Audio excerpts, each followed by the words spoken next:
12시에 많은 참여 바랍니다.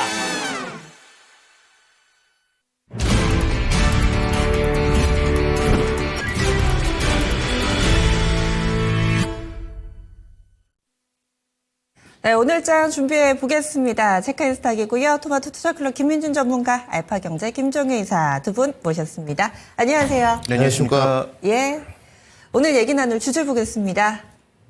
어제 얘기 좀 더 해볼게요. 좋은 얘기는 자꾸 하면은 또 기분이 좋잖아요. 오늘은 어떨지. 삼성전자입니다. 어제 급등 나왔습니다. 삼성전자 급등에 뭐 여러 가지 해석들, GTC 효과를 미리 받는 거다. 그리고 좀 전에 사진도 보셨죠? 이재용 회장이 드디어 입을 열었습니다. 이제 새로운 삼성, 그동안에도 삼성의 이름값을 못했다면은 이 회장님의 불호령으로 인해서 뭔가 좀 달라지는 혁신이 눈에 띄게 금방 보일 것인가.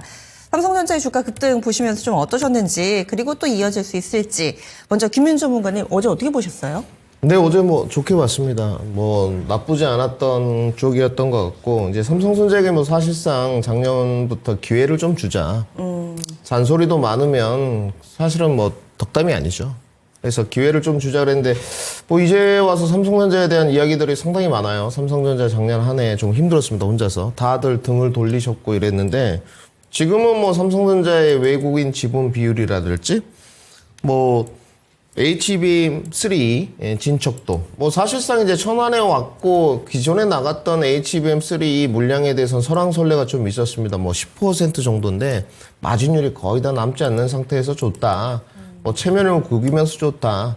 그리고 나머지 뭐 80, 90% 물량 아예 들어가지도 못했기 때문에 엔비디아의 뭐 아직 밸류 체인이 아니다 등등 이야기가 많았거든요. 그 부분은 좀 정리해 드리면 엔비디아의 밸류 체인에 뭐 안 들어가지는 않았습니다. 근데 아주 소량 물량이었고 아주 이번에는 이제 천안에 내방을 해서 그 어떤 대량 거래 계약에 따른 진척도가 90% 정도 진행되었다.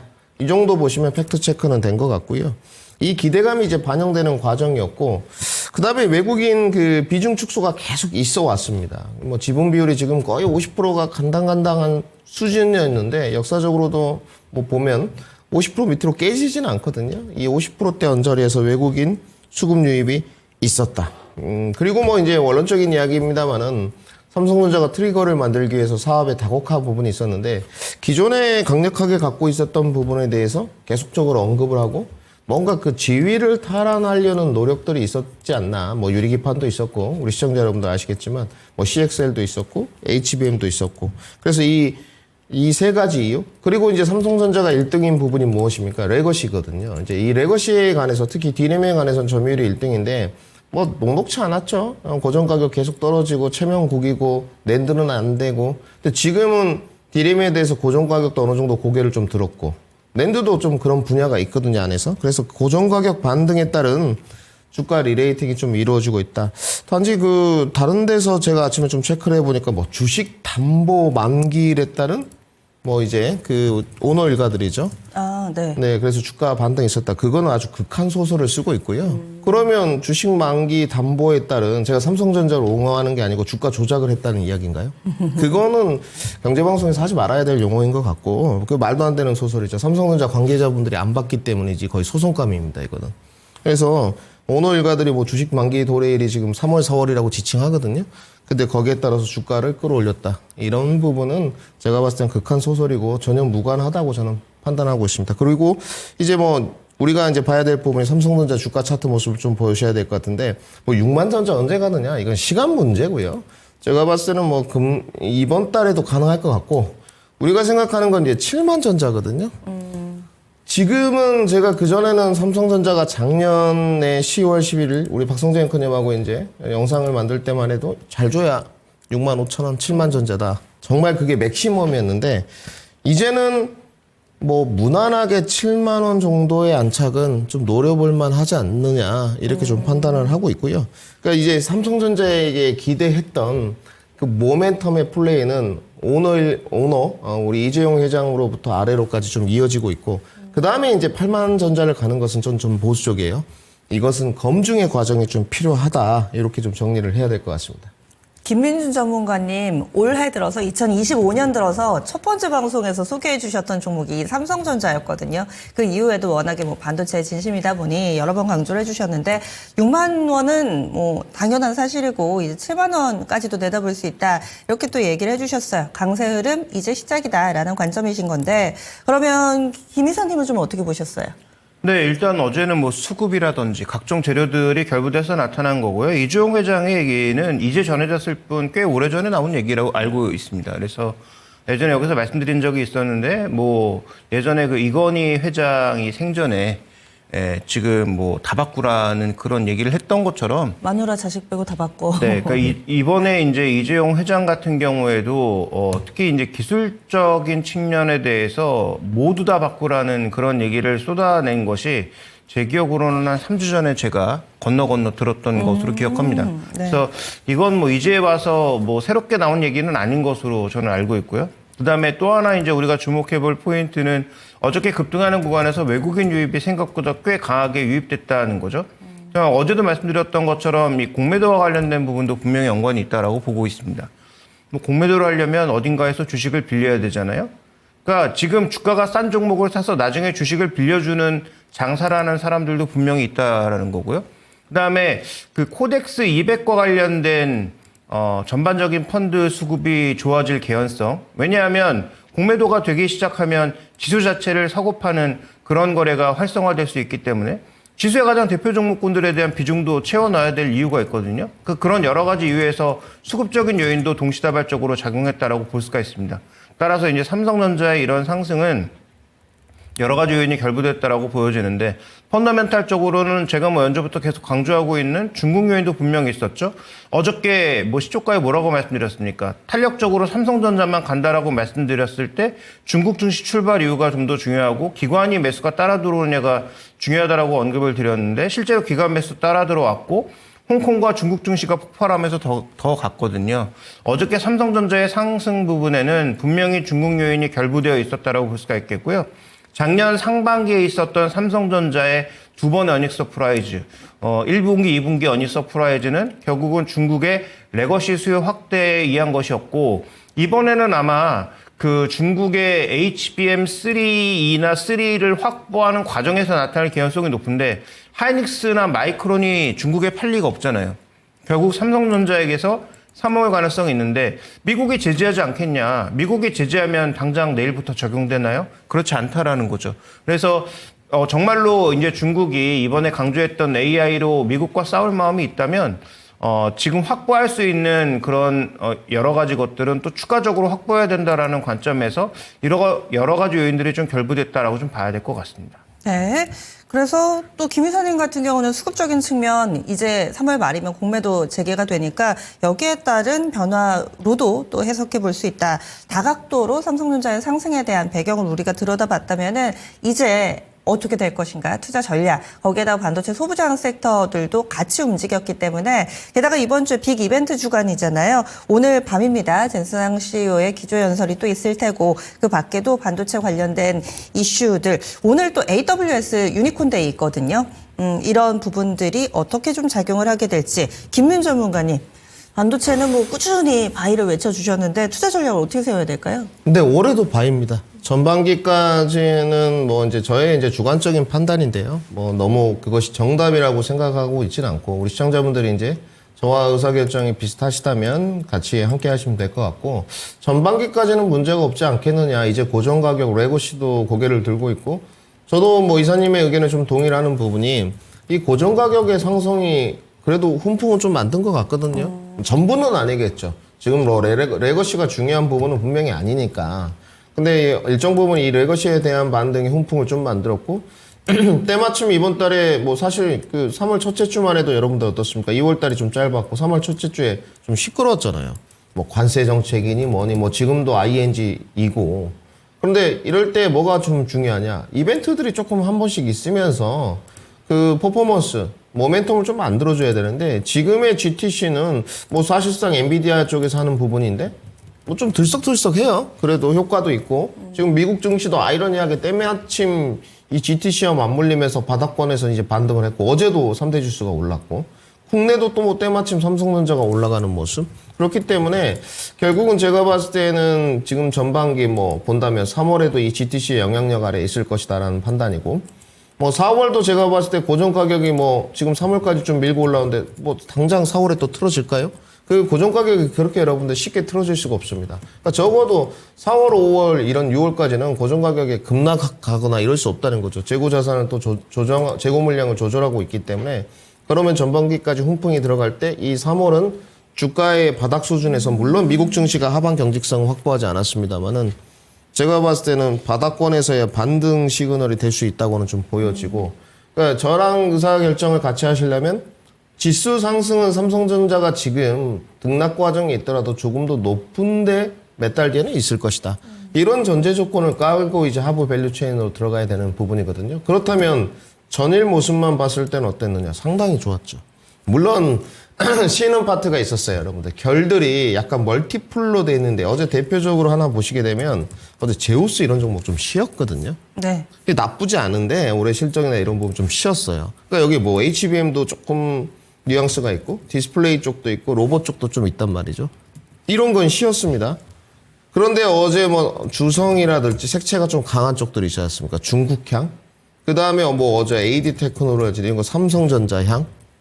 이런 형태로 내려가고, 그 다음에 검사 장비 이런 등등, 넥스틴 이런 것들 4.3%씩 올랐거든요. 그러니까 이 외에도 상당히 많은데 색채가 좀 명확했던 부분들은 그래도 퍼포먼스가 상당히 좋았거든요. 그러면 우리가 시사하는 바가 있죠. 결국은 뭐 SK 하이닉스 향도 있겠습니다만은 삼성전자 향의 밸류 체인들이나 좀 명확한 과들, 뭐 이거는 ALD야, 이거는 미세회로 선단 공정이야, 이건 주문형 반도체야, 이건 CXL이야, 이렇게 지칭했을 때 그러한 코드들을 조금 맞물리는 성향이 있는 종목들은 퍼포먼스가 상당히 반응을 했다는 거. 그리고 어제 가장 화두가 되는 게 코스피가 어제 좋았지 않습니까? 그렇죠. 어제 코스닥이 안 좋았어요, 여러분들. 1,000억 원 넘게 현물 매도가 있었거든요. 막판에 바이오가 좀 가긴 했지만 뭐. 예, 그거는 뭐 어제 시장에서. 사실 뭐 알테오젠 효과였고, 알테오젠에 이제 네. 뭐 좋은 호재 소식이 들려와서 시총이 높다 보니까 그런 부분이 있었는데, 중소형 종목들은 뭐 그렇게 막 퍼포먼스가 안 좋았는데 그 안에서도 반도체 부분들은 나쁘지 않았다는 거. 이제 오늘 우리 바램인데, 코스닥 쪽에 이제 조금 내려갔던 매도 물량들이 오늘 좀 유입된다면 오늘도 다른 쪽으로 좀 수급 전이는 될 수 있지 않을까. 단지 이제 젠슨왕의 발언에 따라서 등락 과정은 좀 있을 수 있고, 어제 AI 소프트웨어 이런 종목도 쉬었습니다. 네. 가격 구간이 좀 메리트 있는 구간에 내려오지 않았느냐. 단지 이제 접근 방식은 명확하게 해야 된다까지 정리를 좀 해드리겠습니다. 다른 쪽으로 수급전이라는 말씀은 반도체 섹터 내에서도 좀 못 갔던 종목이나 소프트웨어나 이쪽까지 수급이 갈 거다? 뭐 이렇게 해석을 하면 될까요? 그렇죠. 이제 반도체에 대해서 지속성에 관해서 의심하는 분들 되게 많거든요. 근데 그렇죠, 여러분들 지나고 나서 보면, 제가 늘 말씀드리지만 제가 좀 빨라서 그렇지, 글쎄요, 지나고 나서 보면 제가 그래도 정답에 근접한 것 같거든요. 반도체만큼 상승률을 지금 보여준 쪽이 뭐 있나요? 조선의 몇 종목 제외하고 방산의 몇 종목을 제외하고 성장주 쪽에서 찾아보면 1월에도 100%씩 뭐 50%씩 올랐죠. 조정받고 이번에 뭐 옷깃만 딱 스치면 또 30-40%씩. 그러니까 동진세미키 이런 종목들 사실 무거워서 가지도 않아요, 여러분들. 근데 목표가 도달됐었어요. 그러니까 이런 동진세미키 네. 무거워서 잘 가지도 않는데 2만 원까지 내려갔던 주식이 3만 원 넘어서 올라갔으니 50% 올랐지 않습니까? 안 된다 하는데 상승률 자체를 뭐 비교하게 되면 뭐 2차전지나 제약바이오나 이런 거 비교했을 때 결코 밀리지 않는 쪽이고, 그리고 이제 로봇 같은 종목들, 오히려 그런 종목들의 지속성이 좀 짧은 편이죠. 그래서 이제 이 구력이 좀 쌓이신 분들은 이 반도체 사이클이 돌아갈 때 이 저점 매수에 대한 것들은 크게 의심하지 않아도 되지 않겠느냐 정도로 정리를 좀 해야 될 것 같습니다. 네, 반도체 의심하지 말자라는 내용에 상당히 많은 의미가 내포되어 있습니다. 그러면 김 회사님은 어떻게 투자 전략 세우세요?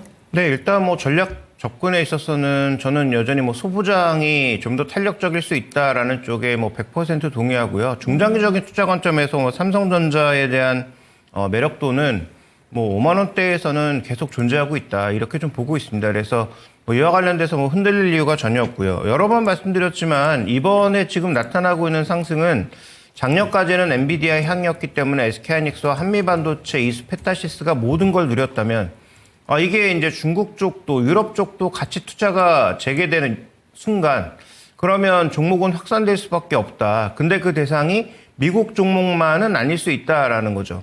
그래서 지금 엔비디아가 뭐 예를 들어서 다음 루빈 같은 거 발표해봐야 TSMC가 지금 당장 추가적으로 만들 공장이 없는데 어디에서 뭘 만들겠습니까? TSMC가 엔비디아만을 위한 회사가 아니잖아요. 애플 것도 만들어줘야 되고 구글 것도 만들어줘야 되고 여러 회사 것 다 만들어줘야 되고요.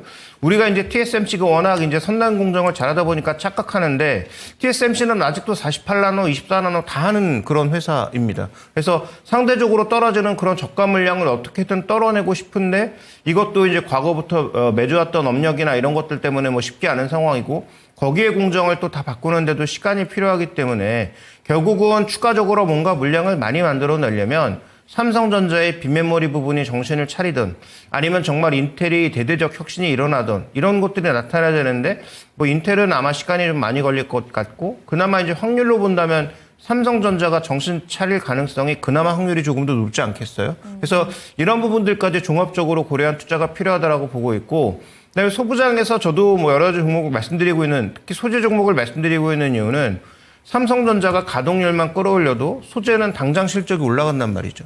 장비는 조금 다릅니다.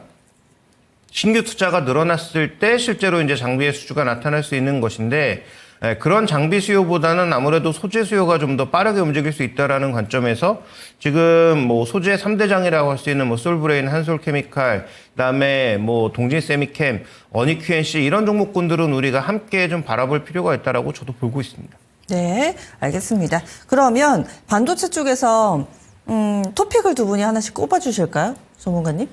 갑자기 질문하신 거죠, 앵커님 이거 네. 보니까 갑자기 질문하신 것 같은데 글쎄요, 뭐 그 분야 틀린 것 같은데 아까 우리 이사님 말씀하신 게 조금 키 포인트가 있어요. 이사님이 지금 말씀하신 한솔케미칼, 솔브레인, 동진세미켓 여기가 모두 소재이기도 하지만요. 네? 영업이익률이 19%, 20%에 육박합니다. 우리 시청자 여러분. 실적이 없잖아요. 솔브레인이 뭐 19%대 정도 되고 한솔케미칼도 18, 19 정도 되거든요. 일단 실적이 좋은데 주가가 리레이팅이 필요하다는 요소를 좀 내포하죠. 그러니까 저는 이것이 이제 선택의 문제고 좀 성향의 차이인 게 우리가 주식을 설명할 때 시청자 여러분들 그렇지 않겠습니까? 19%짜리 영업이익짜리를 찾아보려고 하면 줄 세워봤자 뭐 200등? 300 종목? 그렇게 많지 않습니다. 게다가 제조업에서는 더 힘들잖아요. 더 힘들죠. 제조업에서는 정말 힘든 쪽이고 그래서 예전에 우리 이사님이 방송에 나와가지고 제가 봤는데 셀트리온이 영업이익률 30%를 찍었을 때 대단하다. 제가 봤거든요. 맞는 말이죠. 제약바에서 30%를 찍었을 때 이 기업들은 20% 가까이 찍는데 사실은 주가가 리레이팅이 필요한데 이렇게 저가 매수 좀 영업이익률에 반해서 주가가 아직 역배열됐지만 싼 종목으로 접근 포인트를 잡을 것이냐 우리 앵커님 토픽을 물어봤으니까 HBM 쪽으로 조금 결을 잡을 것이냐 뭐 이연됐던 뭐 수주 계약에 따른 반영이라든지 일회성 비용이 뭐 4분기에 들어갔다든지 이런 부분이 25년에 반영된다든지 장비 계약들을 보게 되면 올해까지는 좀 괜찮은 쪽이거든요. 이연 효과도 있고 아니면 나는 조금 안정적으로 뭐가 됐던 간에 검사 장비 수요 쪽으로 좀 접근할 것이 이 포커싱은 좀 하셔야 돼요. 근데 이제 뭐 HBM 쪽으로 조금 바라봤을 때 저는 굳이 이제 탑픽까지는 아니고 관심 있게 좀 보는 쪽 들은 뭐 DI 이런 정도를 좀 보고 있고요. 그다음에 이제 미세회로 선단 공정은 뭐 유진이냐 엄마냐 아빠냐 뭐 주성 엔지니어링이냐 차이가 있을 것 같은데 두 기업 다 올해는 실적이 좀 괜찮을 것 같고 이제 레거시 쪽으로 내려왔을 때 이야기가 다를 것 같아요. 소부장 쪽에 레거시 장비 쪽에서는 유심 있게 보고 있는 게 없고 소재 쪽에서는 아까 저도 3대장 솔브레인, 한솔케미칼, 동진 정도. 그 중에서 저는 이제 동진하고 솔브레인 다 추천을 드려봤거든요. 그 두 개 정도고 부품 쪽에서는 ISC 정도는 좀 관심 있게 보고 코미코 뭐 이 두 종목 정도 유심히 봐보자 정리를 해드리겠습니다. 뭔가 좀 알짜배기로 이렇게 또 종목을 딱 드려야지 여러분들이 기억하시기 쉬우시니까 여럿이 나온 것 같은데 이 종목군들 공통점이 또 있습니다. 묶어서 기억해 주시면 좋겠고요. 그러면 김 이사님은 어떤 쪽 토픽이세요? 네, 저는 뭐 딱 한 종목만 뭐 말씀드리자면 지금 현재 구간에선 이오테크닉스에 대한 관심이 높고요.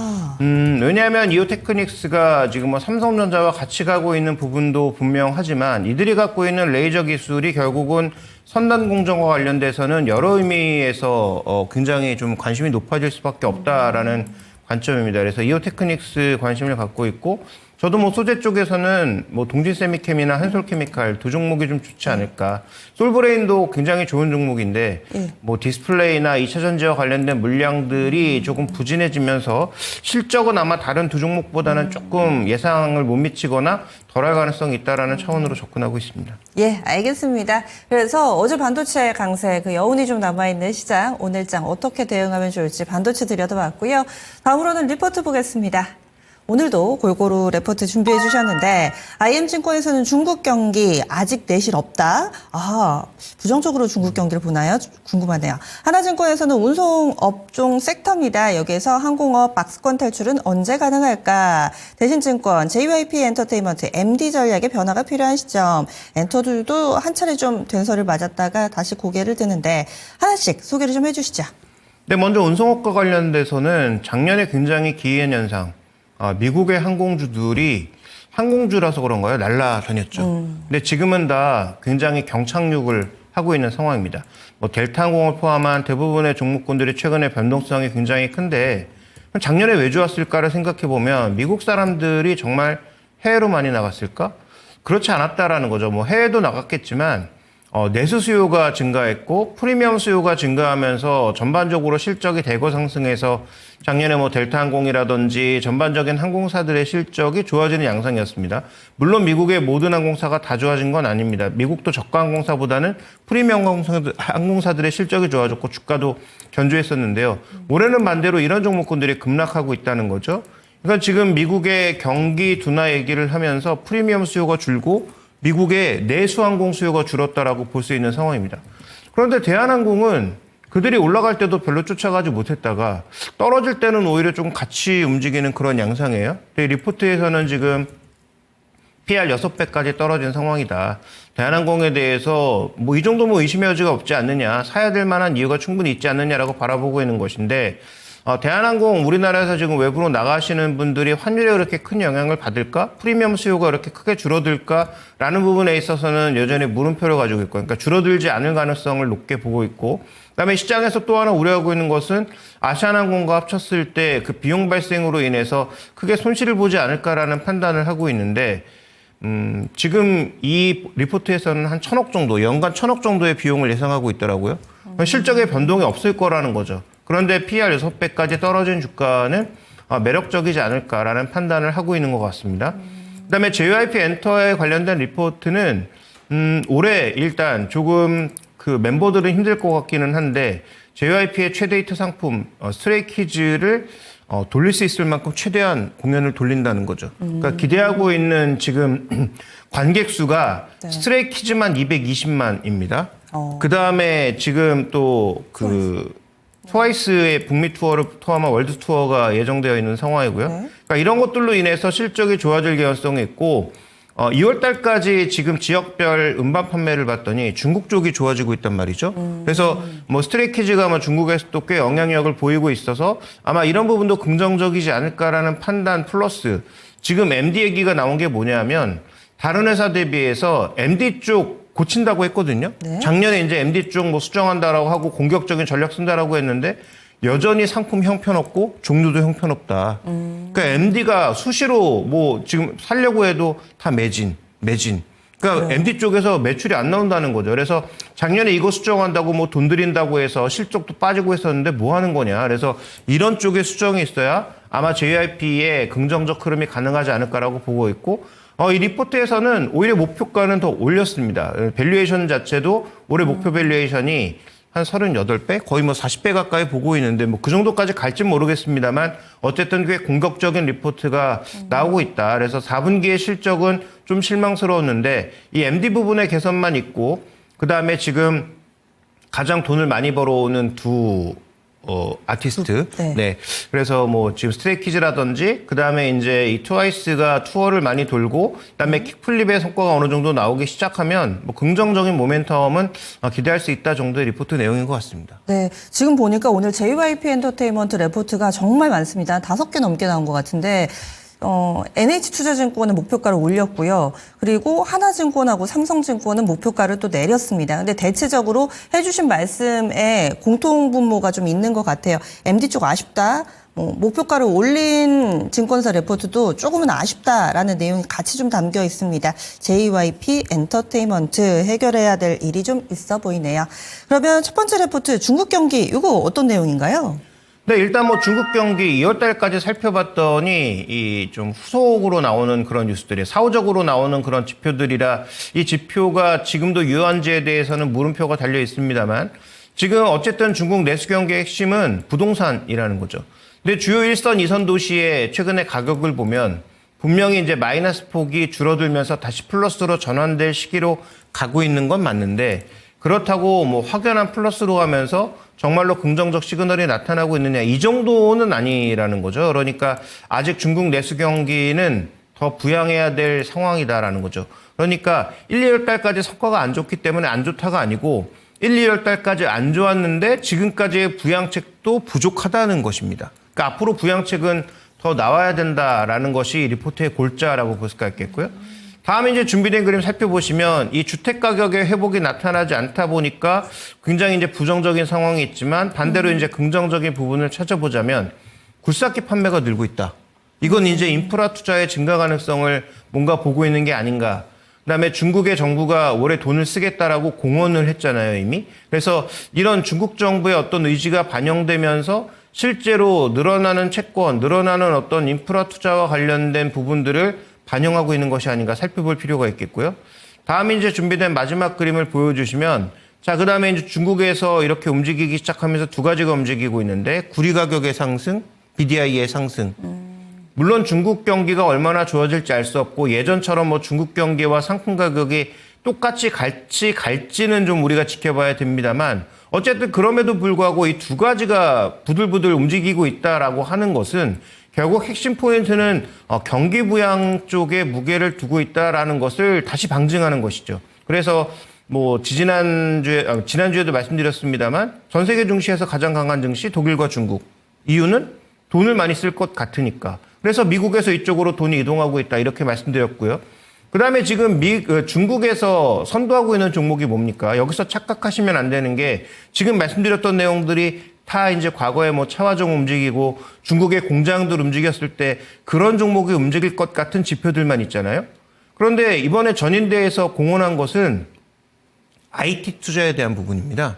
그래서 어저께 또 중국에서는 또 무슨 얘기가 있었냐면 지금 자율주행을 완성시키는 단계에서 서로 데이터를 오고 갈 수 있도록 그러니까 V2X, X2X로 차 대 차, 그다음에 차와 인프라 사이에 데이터가 막 오갈 수 있도록 도로 자체에다 그런 인프라를 까는 지금 얘기도 나오고 있는 상황이거든요. 정말 미래 도시 같을 것 같아요. 그럼. 그러니까요. 뭐 물론 그게 이제 중국 전국에 깔릴 가능성은 제로죠. 근데 주요 도시 안에서 차대 차, 그다음에 차대 인프라, 그다음에 차대 통신, 통신대 인프라 이런 식으로 전체를 포괄할 수 있는 그런 인프라망을 깔려는 시도가 중국에서 이미 나타나고 있다는 거죠. 그러니까 중국이 지금 이번에 하려고 하는 인프라가 과연 예전처럼 그냥 삽질하는 인프라일까? 그건 아닐 가능성이 저는 100%라고 보고 있는 거고요. 그러면 중국의 그런 투자와 같이 갈 수 있는 종목군들이 국내에 뭐 존재하고 있는지 정도 한번 점검해 보시는 것도 의미가 있지 않나. 그 중심에는 말씀드렸던 반도체, IT 장비, 이런 것들이 있다라고도 좀 봐야 될 것 같습니다. 네, 알겠습니다. 중국 경기와 관련된 레포트까지 이렇게 세 가지 알아봤습니다. 그러면 빅데이터 넘어가겠습니다. 김민준 전문가가 오늘 준비해온 빅데이터가 한글과 컴퓨터입니다. 이 종목을 보신 이유는요? 네, 그나마 뭐 이제 오늘도 사실은 코스닥 중심의 반도체가 돌아간다고 저는 판단을 하고 있거든요. 어제 뭐 전일 안 좋았는데도 이제 반도체 중소형주 종목이 좋았는데 오늘은 오히려 코스닥 훈풍이 불 거라고는 생각 쪽이에요. 물론 그것이 이제 알테오젠이 뭐 수급을 가져갈 수도 있겠습니다만 어제 중소형주들의 퍼포먼스, 전일 미증시의 반등, 그렇다면 오늘도 수급은 들어온다고 보여지는데 AI 소프트웨어 쪽이 지속성이 없이 좀 순식간에 가다 말았어요.